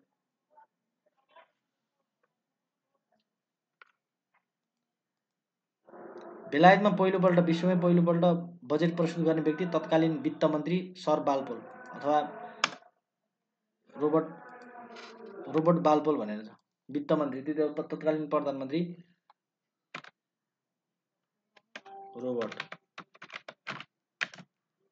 वित्त मन्त्री सर रोबर्ट बोलपाल हुन्। उनी पछि के थिए, विश्वको पहिलो प्रधानमन्त्री के भएको थिए, विश्वमा अथवा बेलायतको पहिलो प्रधानमन्त्रीको रूपमा के थिए, नियुक्ति भएको थियो। नेपालमा सर्वप्रथम प्रधानमन्त्री मातृका प्रसाद कोइरालाको पालादेखि बजेट प्रस्तुत गर्न थालिएको भने कुराहरू ख्याल गर्नु होला। त्यसैले नेपालमा एकल मुद्रामा नेपालीमा मात्र बजेट आर्थिक वर्ष 2016-17बाट पेश गर्न थालिएको थियो। लैङ्गिक बजेटको संस्थागत विकासमा नेपाल सरकारलाई सहयोग गर्ने दात्री संस्था युनिसेफ हो भने नेपाल र चीन बीचको व्यापारिक नाका रसुवागढी विक्रम 2071 मङ्सिर 15 गतेदेखि के थियो, सञ्चालनमा आएको थियो भने नेपालमा कर दिवस मङ्सिर 1 गते मनाइन्छ। नेपाल सरकारले सन् 2012लाई लगानी वर्षको रूपमा के थियो, मनाइएको थियो भने विश्व प्रसिद्ध पुस्तक द वेल्थ अफ नेसन आर्थिक म्याग्ना कार्टा भनेर पुस्तकलाई आर्थिक म्याग्ना कार्टा भनेर समेत चिनिन्छ है साथीहरू। त्यसैगरी नेपालको आर्थिक विकासमा यो आर्थिक सङ्घर्ष विविध विषयमा मैले तपाईँहरूलाई भने अब चाहिँ नेपालको आर्थिक विकासमा प्रत्यक्ष सहायता पुर्याउने अन्तर्राष्ट्रिय वित्तीय संस्था तथा सङ्गठनहरूको विषयमा थोरै अध्ययन गरौँ, धेरै छैन, अब थोरै छ है। विश्व बैङ्कको कुरा गरौँ। स्थापना सन् 1945 डिसेम्बर 27, प्रधान कार्यालय वासिङटन डिसी अमेरिकामा रहेको छ। त्यसैगरी नेपालको सदस्यता सन् 1961 सेप्टेम्बर 6देखि नेपाली सदस्यता प्राप्त गरेको थियो भने WBको वर्ल्ड ब्याङ्कको अस्तित्वमा रहेका बैङ्कहरू चाहिँ कतिवटा छन्, अस्तित्वमा रहेका बैङ्कहरू 5वटा छन्। IBRD, IFC, IDA, MIGA, ICSID चाहिँ गरेर 5वटा बैङ्कहरू रहेका छन्। सदस्य राष्ट्र चाहिँ कतिवटा छन्, 187वटा चाहिँ राष्ट्रहरू विश्व बैङ्कका सदस्य राष्ट्र छन् भने यो सबैभन्दा ठुलो अन्तर्राष्ट्रिय वित्तीय संस्था हो जसको मुख्य उद्देश्य यसको मुख्य उद्देश्य चाहिँ विकासोन्मुख राष्ट्रलाई वित्तीय सहायता प्रदान गरी, जस्तै नेपालहरू जस्ता विकासोन्मुख राष्ट्रहरूलाई वित्तीय सहायता प्रदान गरी तिनीहरूलाई आफ्नो जीवन स्तरबाट माथि उठाउनको लागि सहयोग गर्नु हो है साथीहरू। त्यसैगरी एसियाली विकास बैङ्क, यो एसियाली विकास बैङ्क चाहिँ यसको स्थापना कहिले भएको भने विक्रम 1966 डिसेम्बर 19मा के भएको छ, यसको स्थापना भएको छ। संस्थापक राष्ट्र चाहिँ 31वटा छन् नेपाल सहित है।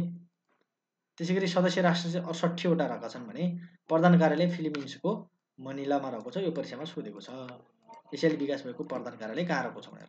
त्यसैगरी सबैभन्दा ठुलो साझेदारी राष्ट्र चाहिँ कुन हो, जापान हो, जसको चाहिँ 12.985 के छ मिलियन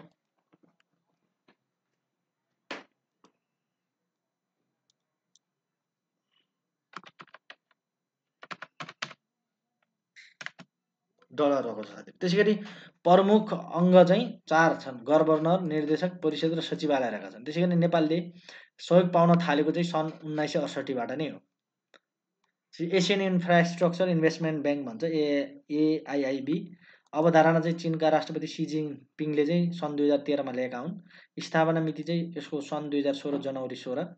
त्यसैगरी सञ्चालन मिति चाहिँ सन् 2015 डिसेम्बर 25देखि यसको सञ्चालन भएको भने प्रधान कार्यालय कहाँ रहेको छ, चीनको बेजिङमा रहेको छ। त्यसैगरी मुख्य लगानीकर्ता देशहरू चाहिँ चीन रहेको छ, जसको 30.79%, भारत छ दोस्रोमा 8.65%, रसिया 6.75%, जर्मनी 4.63% र फ्रान्स चाहिँ 3.49% रहेको छ भने नेपालको लगानी चाहिँ 0.0836% रहेको छ। नेपालको सदस्यता चाहिँ सन् 2016 जनवरी 13बाट चाहिँ भएको हो है।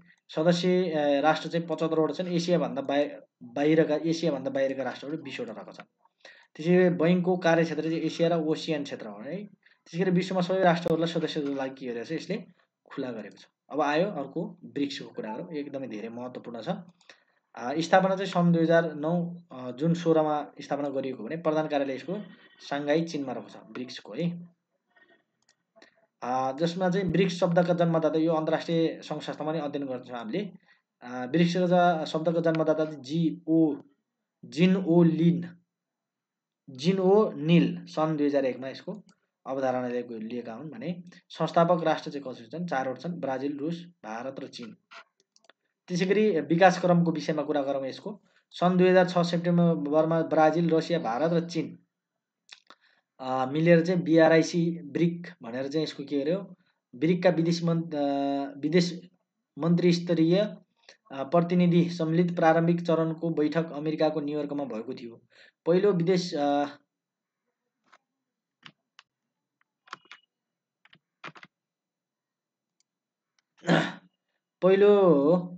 विदेश मन्त्री स्तरीय बैठकमा रुसको एकतेनबर्गमा के भएको थियो, सन् 2008 मे 16मा बसेको छ साथीहरू है।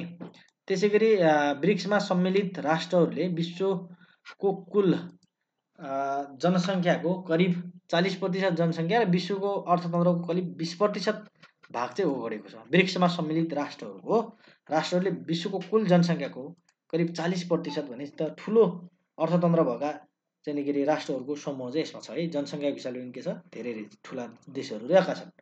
त्यसै गरी दक्षिण अफ्रिकाको सदस्यता सन् 2010 डिसेम्बर 24मा प्राप्त भएको भने सदस्य राष्ट्र चाहिँ के छन्, 11 छन् यसको अहिले चाहिँ है।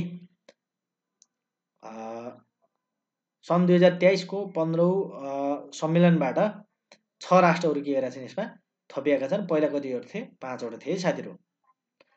पहिलो सम्मेलन रुसको एकतेरिनबर्गमा भएको थियो भने सन् 2009 जुन 16मा के भएको थियो, यसको स्थापना भएको थियो। त्यही पछि माथि स्थापनाको विषयमा माथि आइहाल्छ। पछिल्ला सम्मेलनहरूको विषयमा कुरा गरौँ, 13औं सम्मेलन चाहिँ सन् 2021 सेप्टेम्बर 9मा भारतको नयाँ दिल्लीमा भएको थियो भने सन् 14औं सम्मेलन चाहिँ सन् 2022 जुन 23मा चीनको बेजिङमा भएको थियो भने 15औं सम्मेलन 2023 अगस्त 22देखि 24सम्म यो महत्त्वपूर्ण छ। यो 15औं सम्मेलन यो अर्को हिसाबले किन महत्त्वपूर्ण छ भने यसमा चाहिँ 6वटा राष्ट्रहरू नयाँ राष्ट्रहरू थपिएका छन्, त्यो हिसाबले नै यो महत्त्वपूर्ण छ। सन् 2023को अगस्त 22देखि 24सम्म भएको थियो। यो कहाँ भएको थियो भने दक्षिण अफ्रिकामा आयोजना भएको थियो भने विश्वमा उदयमान अर्थतन्त्र भएका मुलुकहरू ब्रिक्समा चाहिँ ब्राजिल, रुस, भारत, चीन र दक्षिण अफ्रिका सहित अन्य 6 राष्ट्रहरू गरी जम्मा 11 राष्ट्रहरू छन्। ब्रिक्समा समेटिएका नयाँ सदस्य राष्ट्रहरू कुन कुन हुन्? यो सन् 2023 अगस्त 22देखि 24सम्म भएको सम्मेलनबाट चाहिँ थपिएका राष्ट्रहरू चाहिँ कुन कुन हुन्? Argentina, Egypt, Ethiopia, Iran, Saudi Arabia र UAE हुन् साथीहरू है। यसमा चाहिँ सन् 2023को अगस्त 23 र 24मा दक्षिण अफ्रिकाको जोहानेसबर्गमा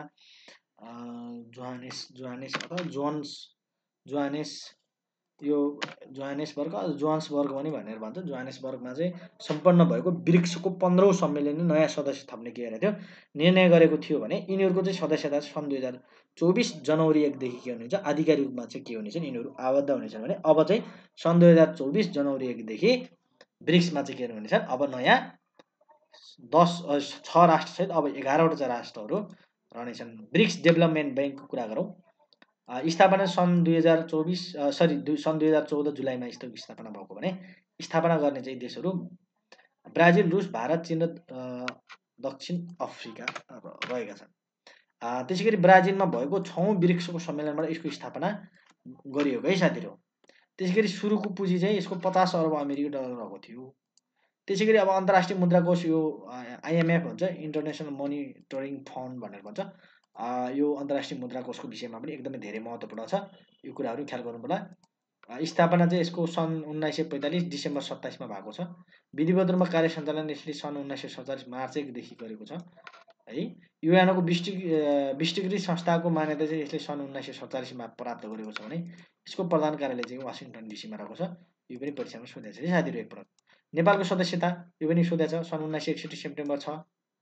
त्यसै गरी यस्तो अस्तित्वमा रहेका बैङ्कहरू कतिवटा छन्, 5वटा रहेका छन् भने सदस्य सङ्ख्या यसको 189वटा रहेका छन् है साथीहरू।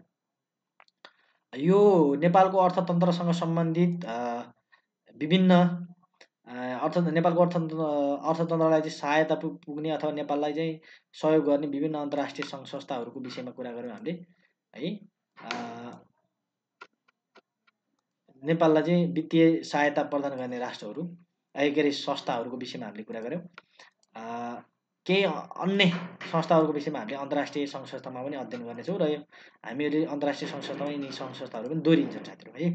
अब अन्तिममा चाहिँ हामीहरूको के रहेको छ भने यो विभिन्न घोषणाहरू छन् होइन, विभिन्न यो सङ्घीय सरकारले विभिन्न घोषणाहरू गरेको छ, यो पर्यटनसँग सम्बन्धित आर्थिकसँग सम्बन्धित कुराहरू विभिन्न चाहिँ के छन् लक्ष्यहरू छन्, त्यसको विषयमा हामीले टक्क छलफल गरौँ है थोरै, अब 2 मिनट जति है साथीहरू। यसमा चाहिँ घोषणा चाहिँ भ्रमण दशक घोषणा गर्ने तह चाहिँ सङ्घीय सरकार, जुन चाहिँ अवधि चाहिँ 2023 देखि सन् 2033सम्मको अवधिलाई के भनिन्छ भ्रमण दशकको रूपमा गरेर घोषणा गरेको छ भने नेपाल घुमो नेपाल चिनो अभियान वर्ष चाहिँ सङ्घीय सरकारले घोषणा गरेको, जुन चाहिँ आर्थिक वर्ष 2080-81को बजेट मार्फत घोषणा भएको छ। त्यसै गरी 10 लाख पर्यटक भित्राउने लक्ष्य सङ्घीय सरकारले सन् 2023मा चाहिँ के रहेछ लक्ष्य लिएको छ भने पर्यटन दशक चाहिँ सङ्घीय सरकारले सन् 2020 देखि सन् 2030लाई चाहिँ के रहेछ पर्यटन दशकको रूपमा चाहिँ के रहेछ घोषणा गरेको छ। त्यसरी नेपाललाई औँलो मुक्त बनाउने चाहिँ सङ्घीय सरकारले चाहिँ घोषणा गरेको छ, सन् 2025सम्ममा औँलो मुक्त बनाउने भनेर सङ्घीय सरकारले घोषणा गरेको छ। मध्यम आय भएको मुलुकको रूपमा स्तरोन्नति गर्ने चाहिँ सङ्घीय सरकार छ, सन् 2030सम्ममा चाहिँ के रहेछ मध्य आय स्तर भएको मुलुकमा स्तरोन्नति गर्ने छ, जुन चाहिँ सन् 2030सम्ममा चाहिँ दिगो विकासको लक्ष्य चाहिँ रहेको छ है। त्यसै गरी जलविद्युतमा आत्मनिर्भर बनाउने चाहिँ सङ्घीय सरकारले चाहिँ घोषणा गरेको छ, कतिमा सन् 2027सम्ममा चाहिँ जलविद्युतमा आत्मनिर्भर बनाउने लक्ष्य लिएको छ।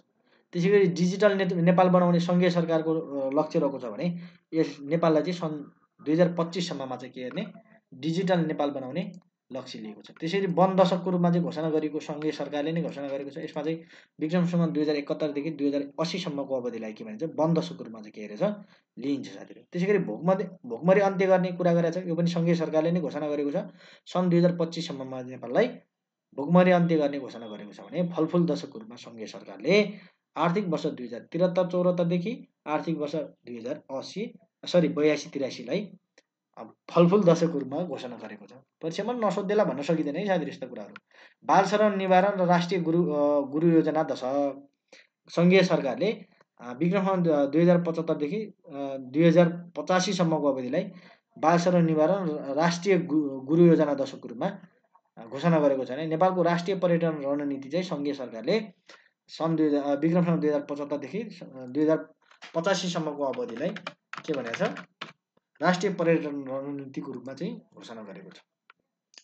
त्यसै गरी 20 वर्षीय कृषि विकास रणनीति सङ्घीय सरकारले सन् 2015 देखि 2035सम्मको चाहिँ के अवधिलाई 20 वर्षीय कृषि विकास रणनीतिको रूपमा घोषणा गरेको छ भने निकृष्ट बाल श्रम अन्त्य गर्ने चाहिँ सङ्घीय सरकारले विक्रम 2079सम्म अन्त्य गर्ने लक्ष्य लिएको छ। सबै प्रकारको बाल श्रम अन्त्य गर्ने सङ्घीय सरकारको घोषणा कहिलेसम्म विक्रम 2082सम्ममा। विद्युतीय राजधानी ई पासपोर्ट सबै नेपालीको हातमा पुर्याउने लक्ष्य चाहिँ सङ्घीय सरकारको सन् 2030सम्ममा पुर्याउने लक्ष्य लिएको छ। त्यसै गरी सार्वजनिक प्रशासनलाई चुस्त एवं प्रभावी बनाउन सरकारको 10 वर्षीय रणनीतिक योजना चाहिँ सङ्घीय सरकारको यो ठ्याक्कै खुलेन है साथीहरू। यसको चाहिँ मैले भेटाइनँ, त्यो कारणले गर्दा यो मैले डिलिट गरेर फालिदिएँ। मैले खोजेँ तर मैले भेटाइनँ, कतै भेटाउनु पर्छ नि तपाईँहरूले पनि मलाई कमेन्टमा गर्नु होला है। अनि यो सहयोगापेक्षी सडक मानव रहित नेपाल घोषणा गर्ने लक्ष्य चाहिँ सङ्घीय सरकारको विक्रम 2082सम्म रहेको छ। त्यसै गरी बागमती प्रदेशको भ्रमण वर्ष भनेर भन्छ, बागमती प्रदेशको भ्रमण वर्ष बागमती प्रदेश सरकारको सन् 2024सम्ममा रहेको छ। लुम्बिनी भ्रमण दशक भनेर भन्छ, अब लुम्बिनी भ्रमण दशक लुम्बिनी प्रदेशको रहेको छ। यसको चाहिँ अवधिको विषयमा केही पनि खुलेको भेटाएन मैले। अनि अस्ति भर्खरै अब यो भरतपुर महानगरपालिकाले पनि घोषणा गरेको छ नि साथी, भरतपुर भ्रमण वर्ष भनेर चाहिँ सन् 2024लाई के रहेछ घोषणा गरेको छ।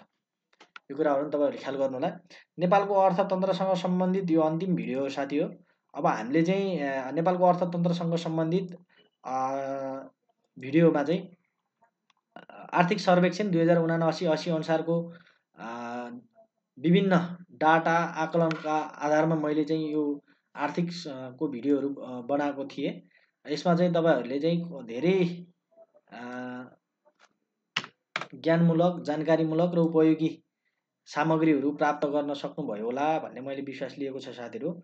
नेपालको अर्थतन्त्रसँग सम्बन्धित अन्य केही विषयवस्तुहरूमा जान्न मन लागे तपाईँहरूले चाहिँ मलाई चाहिँ मेल गर्न सक्नुहुनेछ होइन। मैले तपाईँहरूलाई मेल आइडी पनि यहाँनिर देखाएको छु। यसमा चाहिँ तपाईँहरूले मेल गर्नु होला। यो forcelinekc77@gmail.com भनेर भन्छ। यसमा चाहिँ तपाईँहरूले मेल गर्न सक्नुहुन्छ भने फेसबुकमा चाहिँ बलदेव खस आर्य भनेर चाहिँ छ, त्यसमा पनि तपाईँहरूले चाहिँ मेसेज गरेर चाहिँ के गर्न सक्नुहुन्छ, नेपालको अर्थतन्त्रसँग सम्बन्धित जुनसुकै विषयमा पनि आफ्नो जिज्ञासा राख्न सक्नुहुनेछ। तपाईँहरूलाई मैले त्यसमा सकेसम्म चित्त बुझ्दो जवाब दिनेछु भन्दै नेपालको अर्थतन्त्रको यो अन्तिम भिडियोलाई यहीँ समाप्त गर्दै अब नेपालको इतिहास, नेपालको भूगोल, विश्वको इतिहास, विश्वको भूगोलमा चाहिँ हामी नयाँ भिडियोहरू र अन्य समसामयिक जिके सँग सम्बन्धित भिडियोहरू लिएर आउनेछु। हस्, धन्यवाद।